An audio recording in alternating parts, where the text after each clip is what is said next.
Boa noite. Em apenas 30 minutos, vamos deixar você bem informado sobre as notícias que são destaque em Minas nesta quinta-feira. Ônibus tomba na linha verde em Belo Horizonte e 12 pessoas ficam feridas.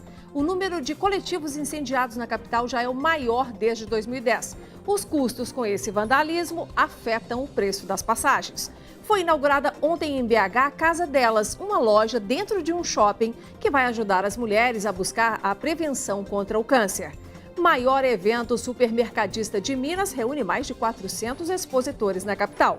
Prefeitura de Belo Horizonte continua tentando retirar os moradores de rua do hipercentro. Até agora, sem muito sucesso. Esse é o assunto do nosso comentarista Carlos Lindenberg. E no futebol, o Atlético voltou a perder dentro de casa e desceu na tabela. Derrota também para o Cruzeiro, mas o time celeste continua no grupo dos 6 melhores do Brasileirão. E hoje é dia de agenda cultural com dicas para você programar o final de semana. A série Malas Prontas te leva hoje para passear por Diamantina. Você acha que ainda tem pedras preciosas lá ou que elas já acabaram? Já a resposta para você. Mais detalhes sobre essas e outras notícias a partir de agora.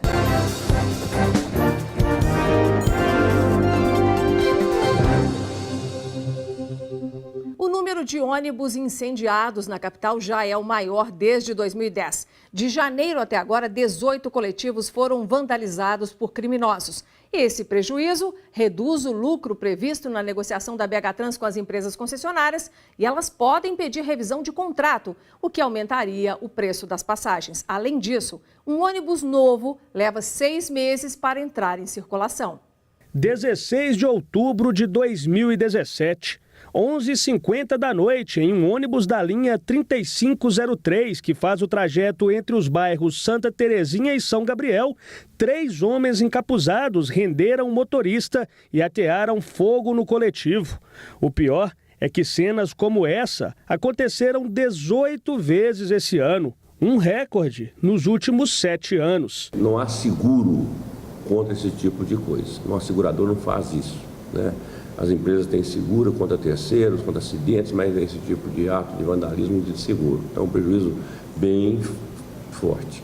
Esse especialista em segurança pública concorda que a falta de provas para tanto vandalismo dificulta as investigações. Esse fenômeno ele já acontece há alguns anos, não só em Belo Horizonte, mas tem sido muito comum, né, nas diversas capitais brasileiras, principalmente perpetrado por jovens envolvidos com o tráfico de drogas. E geralmente eles fazem isso como uma forma de pressionar as autoridades públicas ou supostamente um certo protesto pela ação policial que de alguma maneira agiu sobre os seus centros de produção, de comercialização. Então virou uma moda. Os números impressionam. Na vigência do atual contrato, 61 ônibus do transporte coletivo de Belo Horizonte foram incendiados. Neste ano, já são 10 a mais que em 2016. Um alto prejuízo psicológico e financeiro. Alguns chegam a desistir da profissão? Chega a desistir da profissão. Com certeza, porque é muito medo, né? Muito pânico, né? Nós temos colega afastado, doente, né? Por causa disso aí, os rodoviários praticamente estão aí a mercê, doente, né? Porque não só o fogo, como o vandalismo, né? O cara chega, sobe no ônibus, ele faz o que quer dentro do ônibus aí e você não pode falar nada. O custo de um veículo novo em torno de R$400 mil. É um prejuízo muito considerável, porque não há seguro contra esse tipo de coisa. Nosso segurador não faz isso. Em torno de não menos de que 180 dias é o que se gasta para você comprar um ônibus e trazer ele para fazer ele rodar na linha novamente. Diante de um cenário que só piora, tentar encontrar soluções para tratar o problema é um desafio. A única maneira de diminuir esse problema é reduzir a impunidade. É simplesmente investigar. O trabalho de investigação policial é fundamental. E através da investigação você tem que identificar quem está fazendo isso e colocar na cadeia. Enquanto isso, motoristas e passageiros são obrigados a conviver com medo. O cara chega, manda ele descer imediatamente, ele não tem tempo de fazer nada, às vezes nem tirar seus pertences. Então é uma agonia que o cara sofre. Por meio de nota, a BH Trans informou que as ações de vandalismo trazem aumento de custos para as concessionárias, seja na reposição de peças ou na mão de obra para efetuar as correções. E esses custos impactam no lucro das empresas. Se elas entenderem que o resultado financeiro não está sendo suficiente para manter o negócio, poderão pedir revisão do contrato. Já a Prefeitura nos informou que a Guarda Municipal lançou a Operação Viagem Segura em janeiro deste ano, com a presença de guardas municipais nas estações do MOVE. A ação reduziu o número de roubos a passageiros. A operação foi ampliada em março para as linhas que transitam nas avenidas Cristiano Machado, Raja Gabalha, Pedro I, Vilarinho, Padre Pedro Pinto, Santos Dumont e a Avenida Paraná. E agora a gente tem um outro assunto para vocês também importante nesta quinta-feira. Os alunos da creche Gente Inocente, que foi incendiada em Janaúba, no norte de Minas, eles retornaram às aulas na manhã de hoje, 15 dias após o crime. Nós vamos agora para a nossa redação conversar com a repórter Luciana Viana, que tem as informações. Boa noite, Luciana. Onde que as crianças estão estudando agora? Boa noite, Nácia. Boa noite a todos. As crianças vão estudar em um local provisório por enquanto. É um prédio da Secretaria Municipal de Saúde de Janaúba. Lá são 8 salões grandes, tem cozinha com refeitório, banheiros masculino e feminino. O local passou por vistoria do Corpo de Bombeiros. Poucas adequações tiveram que ser feitas para que o local recebesse as crianças. E professores e voluntários prepararam ali um ambiente bem lúdico, viu, para receber essas crianças de volta, né? Com guloseimas, balões. Lembrando que a creche Gente Inocente, destruída há 15 dias naquele ataque, né, naquele crime horroroso, ela vai ser reconstruída com a ajuda de empresários da região e deve ficar pronta dentro de 8 meses, viu, Inácia? Ok, Luciana, obrigada pelas informações. Donos de supermercados e padarias de todo o país se reuniram aqui na capital na 31ª edição da Superminas. O evento trouxe as principais novidades do setor neste ano. O número de expositores cresceu cerca de 10%. Supermercados mineiros tiveram aumento nas vendas em setembro desse ano em relação ao mesmo mês do ano passado. O crescimento foi de quase 5%. O que nós estamos sentindo é que o consumidor parece que está um pouco mais dono do seu dia a dia, no sentido de saber como e onde investir. Nós tivemos aí a entrada de 13º de aposentados também, que com certeza absoluta provoca um movimento mais positivo e uma pequena melhora do nível de emprego. Uma feira na capital atraiu durante 3 dias nesta semana representantes de supermercados, padarias, atacados e varejos de todo o país, refletindo o otimismo do setor. Só no ano passado, a feira gerou 1 bilhão e 700 milhões de reais em negócios, com 430 expositores. Esse ano, são 480. Todo ano a gente lança pelo menos 15 produtos diferentes e a feira é o momento ideal para a gente estar fazendo isso. Então é uma grande oportunidade para fazer negócios. Mais de 50 mil participantes de 650 municípios participaram da 31ª Superminas. Está em andamento em Belo Horizonte o programa de retirada dos moradores de rua da região do Hipercentro. As ações começaram em setembro e prevêem uma abordagem mais afetiva aos moradores, de modo a sensibilizá-los sobre a importância de irem para abrigos públicos. Até agora, foram registradas 1.144 autuações de apreensão de objetos. E esse é o assunto de hoje do nosso comentarista de cidades, Carlos Lindenberg. Lindenberg, a prefeitura está tendo dificuldade para realizar essa retirada dos moradores, né? Boa noite. Boa noite, Inácia. Sim, está tendo dificuldade. Essa é uma questão muito delicada, né, Inácia? Eu me lembro que eu conversei há um tempo atrás com o prefeito Calil, e já me dizia da dificuldade que ele imaginava que fosse enfrentar. Mas está enfrentando muito mais do que se imaginava. Por quê?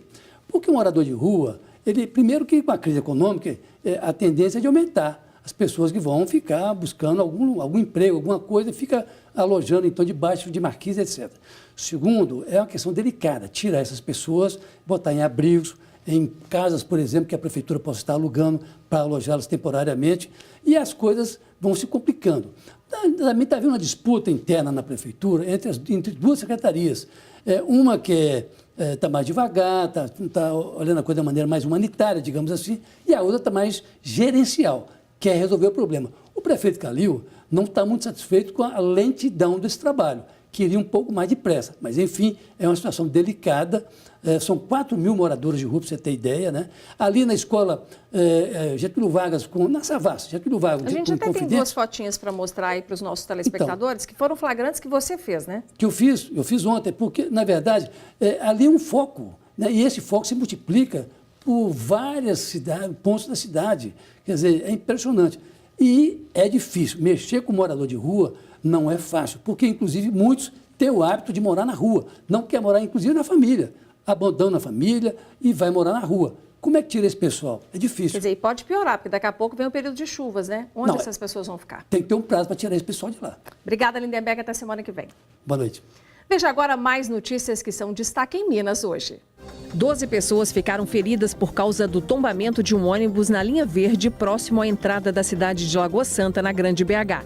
Segundo o Corpo de Bombeiros, o motorista do coletivo, que liga a cidade à capital mineira, perdeu o controle da direção, atingiu a mureta e tombou na pista. As vítimas tiveram ferimentos leves e foram conduzidas para o Hospital Risoleta Neves, na capital, e para a UPA de Vespasiano, na Grande BH. O Tribunal de Justiça de Minas deve decidir nesta sexta-feira se o cunhado da apresentadora Ana Hickman, Gustavo Henrique Correia, irá ou não à júri popular. Segundo a Polícia Civil, Rodrigo Augusto de Pádua, um fã obcecado por Ana Hickman, conseguiu entrar armado em um hotel na região centro-sul de BH e invadir o quarto onde a apresentadora estava. Pádua chegou a atirar contra Ana, mas os disparos acertaram a mulher de Gustavo, Giovana Oliveira. Após brigarem, Gustavo dominou o atirador e o matou. Os advogados de Gustavo dizem que ele agiu em legítima defesa. Já o Ministério Público denunciou o cunhado de Ana Hickman por homicídio. O Tribunal Regional Eleitoral suspendeu de hoje até o dia 25 de outubro, em 179 municípios de Minas, vários serviços relacionados ao título de eleitor, como transferência e alteração de local de votação. O TRE-MG vai reorganizar as zonas eleitorais. Os serviços que o eleitor pode realizar através da internet estão funcionando. Para conferir a lista de municípios, acesse tre-mg.jus.br. O Tribunal de Justiça de Minas Gerais condena o prefeito de Monte Carmelo, Saulo Faleiros Cardoso, a 1 ano de detenção em regime aberto. As investigações foram baseadas no parecer do Tribunal de Contas do Estado, que reprovou as contas de 2011, quando o prefeito autorizou a abertura de créditos suplementares de mais de 3 milhões de reais, sem autorização legislativa e sem recursos disponíveis. O tribunal considerou que o réu é primário e substituiu a condenação em regime aberto pelo pagamento de multa no valor de 15 salários mínimos. O valor deve ser pago à entidade pública ou privada, que ainda será escolhida. Está aberto o cadastramento dos blocos de rua para o Carnaval 2018 em Belo Horizonte. Os blocos cadastrados terão apoio para deslocamento, segurança, limpeza e instalação de banheiros químicos e podem ser feitas pelo site pbh.gov.br. Começaram hoje as audiências de conciliação para tentar resolver os casos de interrupção de água na cidade de Governador Valadares, em consequência à tragédia na barragem da Samarco. Há mais de 44 mil ações sobre este assunto. A expectativa do Juizado Especial Cível e da Fundação Renova é de realizar de 300 a 400 audiências por dia, de 9 da manhã às 9 da noite. A Polícia Rodoviária Federal apreendeu há pouco quase 1 tonelada de maconha que estava escondida em um carro. O veículo foi parado pelos policiais no posto da PRF em Betim, na região metropolitana da capital. Assim que recebeu ordem para parar, o condutor tentou fugir com o veículo, que estava com placa clonada e ainda queixa de furto. Havia a droga até dentro das portas do veículo. O motorista conseguiu fugir. E depois do intervalo, tem os destaques do esporte. A rodada não foi boa para os times mineiros. O Atlético perdeu em casa e o Cruzeiro também encerrou o período de vitórias e empates. Os melhores momentos das partidas a seguir.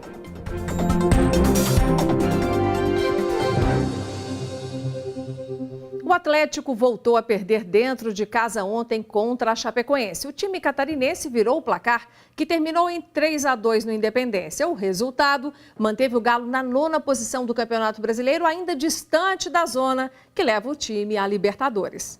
Marca importante no jogo entre Galo e Chapecoense. Pela 100ª vez, Robinho entrou em campo com a camisa do Atlético.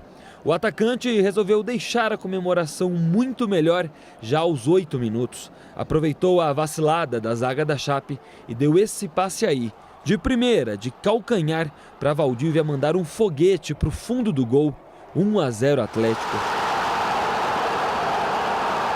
A Chapecoense respondeu aos 18 minutos. Arthur recebeu o lançamento e disparou.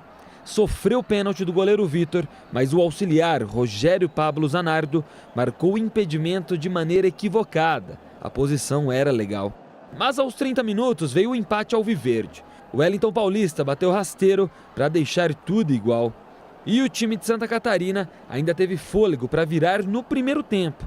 Luiz Antônio aproveitou o contra-ataque e fez um passe preciso para Canteiros, que mandou no canto. 2-1. Se a situação para o Atlético no segundo tempo já era ruim, ficou pior já aos 4 minutos, com a expulsão de Elias. Mesmo com 1 a menos, o Atlético conseguiu o empate nesta cobrança de escanteio. Fred, sozinho, só teve o trabalho de cabecear. Quando o torcedor do Galo já estava se acostumando com a ideia do empate, veio o balde de água fria. Reinaldo driblou bonito e passou para Luiz Antônio marcar o terceiro e confirmar a vitória da Chape. Com o resultado, a Chapecoense volta a respirar no Brasileirão. Subiu 5 posições na tabela e se afastou um pouco da zona do rebaixamento. Já o Galo começa a ver o sonho da classificação para a Libertadores um pouco mais distante. Neste momento, está a 5 pontos do G7 e a 6 da zona do rebaixamento. Olha, não adianta a gente fazer qualquer prognóstico agora. Como você está falando, o Botafogo está perdendo, o Cruzeiro perdeu, o São Paulo perdeu. Isso é uma situação que a gente tem que saber lidar. Nós temos que estar preocupados com o nosso time, com os nossos jogos, para reestruturar a equipe, jogar bem e fazer a nossa parte vencendo as nossas partidas. A noite de ontem também não foi boa para o Cruzeiro. Depois de 13 jogos ganhando ou empatando, a Raposa perdeu por 1-0 para o Coritiba no estádio Couto Pereira. E o nosso comentarista e repórter André Salles já está aqui no estúdio para falar dessa partida. Boa noite, André. O que aconteceu com o Cruzeiro, hein? Pois é, Inácio, o Cruzeiro foi irreconhecível, né? Se o Cruzeiro vinha jogando muito bem, sem peso, a gente está até aí vendo o gol da partida, dessa vez foi o contrário. Essa falta de necessidade, digamos assim, de vencer, acabou fazendo o Cruzeiro ser um pouco sonolento na partida, até teve algumas chances, mas a derrota foi merecida, até o Mano Menezes reconheceu isso. O lado positivo é que agora, focando no clássico, o Cruzeiro tem a volta do Alisson, deve jogar. Já falando também um pouco sobre o Atlético, o Léo Silva, capitão, também deve atuar. O desfalque é o Elias, que, como a gente viu na reportagem anterior, acabou levando o cartão vermelho. Então, os times bem completos, né? O Atlético apenas com um desfalque, Cruzeiro completinho. Acho que a gente vai ter um clássico bem legal no domingo. Bacana. E você volta para contar o resultado e a análise. Obrigada, André. Com certeza. Um abraço. Na última terça-feira, o Malas Prontas passou por Biribiri, uma vila charmosíssima ali do distrito de Diamantina, cidade que é o nosso destino de hoje. A nossa equipe foi descobrir as histórias da cidade onde viveu Chica da Silva e onde nasceu Juscelino Kubitschek. O nome vem dos incontáveis diamantes que foram encontrados naquelas terras de ladeiras centenárias e de riquezas históricas. Sabia que ainda se encontram diamantes por lá? Nós ouvimos um garimpeiro que ainda exerce o ofício familiar com a convicção de que há muitas pedras preciosas e ouro na região. Os casarões centenários e igrejas suntuosas são registros do período colonial, locais onde moraram personalidades como Chica da Silva e o ex-presidente Juscelino Kubitschek, hoje funcionam como museus. As ladeiras de mais de 300 anos conservam o charme da época em que Diamantina era um arraial e vivia da mineração. Diamantina hoje conserva sua cultura, sua tradição, as festas religiosas e a nossa famosa Vesperata, né, que traz um número grande de pessoas também. A extração mineral faz parte da história da cidade e não foi esquecida com o tempo. Hoje ainda é possível encontrar ouro e pedras preciosas na região. O garimpo é feito como antigamente, com muito cuidado e concentração. É desse jeito que Belmiro passa a maior parte do tempo, peneirando cascalhos em busca de ouro e diamante, ofício herdado do pai ainda na infância. Conhecimento garimpeiro, você não aprende em escola, não tem livro que ensina. Ele é passado de geração para geração. Em quase 50 anos de profissão, Belmiro já perdeu as contas de quantos diamantes encontrou. Ele guarda algumas das pedras nesse potinho chamado picuá. A gente ainda acredita que 40% ou 50% das reservas de diamante na região ainda estão intactas. Depois de tanto tempo procurando riquezas, ele decidiu abrir as terras da família para o turismo. No local é possível encontrar formações rochosas de milhões de anos. Os buracos nas pedras são ideais para a extração de minerais. A caverna, que serve de abrigo para os trabalhadores, fica bem no meio da natureza e só é protegida pelo lendário guardião, que se parece com uma caveira. Na fazenda também é possível conhecer todas as etapas do garimpo, tanto na água quanto na terra.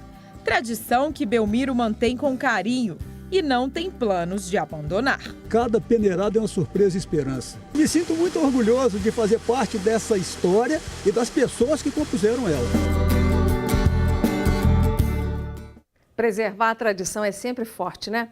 Bom, gente, depois do intervalo você vai conhecer um local dedicado às mulheres. Uma casa montada dentro de um shopping da capital que faz um alerta sobre os cuidados para se evitar o câncer de mama.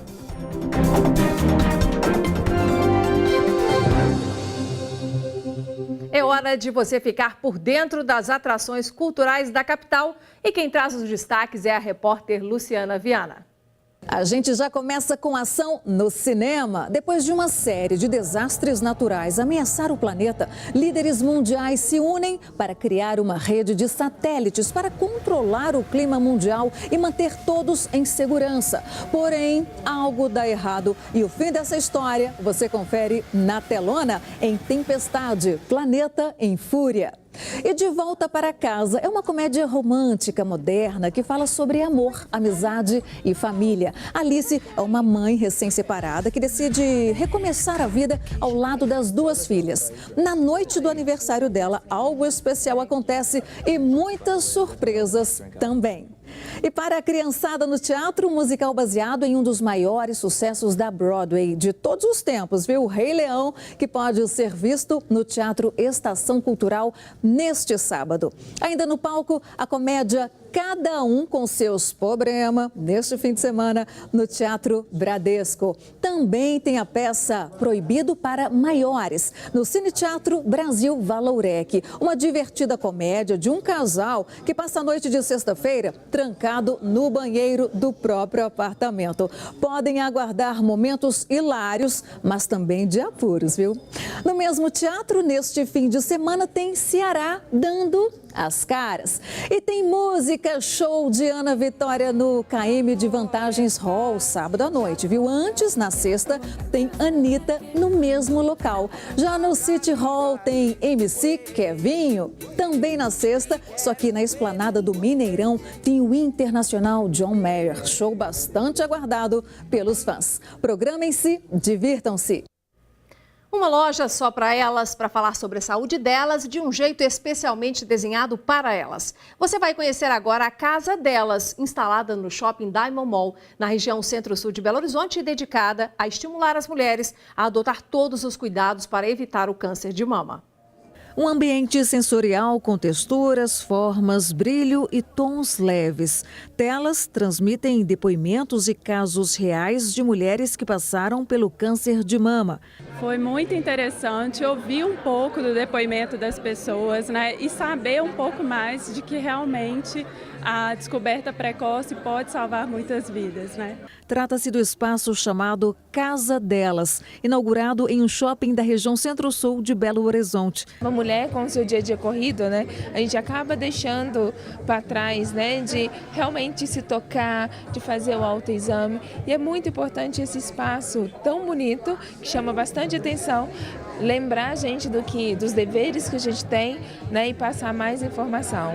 Em comemoração ao Outubro Rosa, mulheres com histórico ou não de câncer de mama poderão participar de graça de uma série de palestras e bate-papos com médicos e convidados sobre a necessidade da prevenção e do diagnóstico precoce. Vamos falar de automaquiagem, vamos falar de alimentação, de atividade física, da importância do cuidado, né? Vamos ter um bate-papo com psicóloga, vamos falar com algumas blogueiras, algumas influenciadoras sobre autoestima, isso é fundamental. Esclarecer sobre o câncer de mama, falar sobre esse assunto, explicar como é feito os exames, todos os tipos de exame. Um espaço para reflexão e conscientização. O câncer de mama, se diagnosticado precocemente, tem chance de cura superior a 90%.